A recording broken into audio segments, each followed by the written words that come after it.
We're back with Joe DeLoach, and I think you said it was 1972. Tell us about how newspapers were different in 1972. Well, because sports writers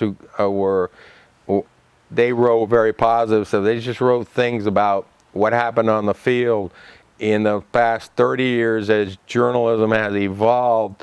I mean, you write about everything. Guys getting arrested for DUI. If you did that 30 years ago, you wouldn't. Half the Raider team would be. You wouldn't. You would get removed from the beat. The team would call up your boss. They'd call up the publisher. Said, "We don't want this in the paper." I mean, you go back to Woody Hayes and Ohio State back in the 60s.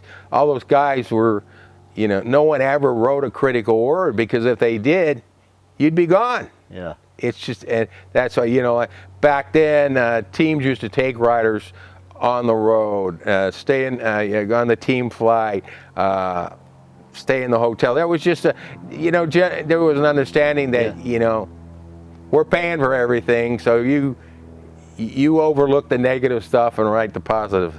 And just keep it. But, and then newspapers started, in the 70s and 80s, they started, going on, paying for their own rooms, paying for their own travel, not traveling with the team. It was commonplace. If, for example, if the Raiders didn't like something you wrote, then you wouldn't get a seat on the plane. On the way back, maybe, or okay, or So I kind of got caught in the middle of that. Right, and so, you're right out of journalism school, and oh wow, I'm in my early 30s and I'm covering the SEALs, but of course not that many people. SEALs weren't any good. Not that many reporters. There's only a couple.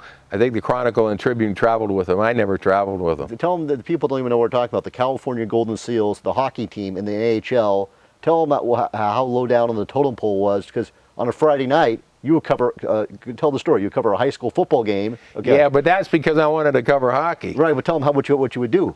I mean, there were, let's see, for a typical SEALs game back then, who covered them?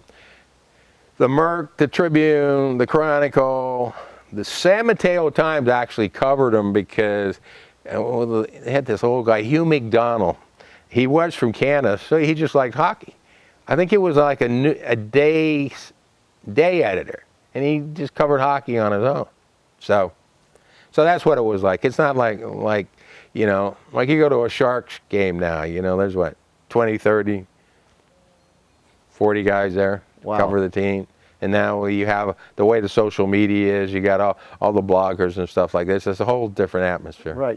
Tell people who Len Shapiro and Gary Simmons are. Len Shapiro is a former assistant PR director for the SEALs, and Gary Simmons is a business partner, and Gary Simmons played for the SEALs. He's nicknamed the Cobra. He was one of the first players in the NHL to wear a mask and put things he had a snake. He put the Cobra on them. Now everybody does it. Right, but this was not unusual. He was at the head of the game doing this in the early 70s. Yeah. What about Charlie Finley? He owned the team. Was he ever around? He probably never was at those games. Charlie Finley? Yeah. No, I know some. Okay, exactly. But he's the one who changed the name from he lived in Kansas City. Exactly. In fact, his brother, Carl Finley, he would sit in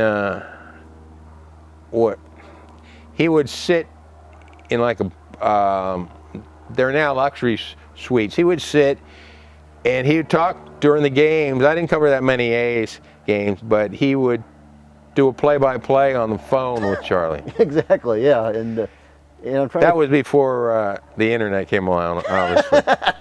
I'm trying to think, what we'll do? Let's take a break here, and we're going to come back. You have a long history with the Raiders going back to Frank Ewell Field.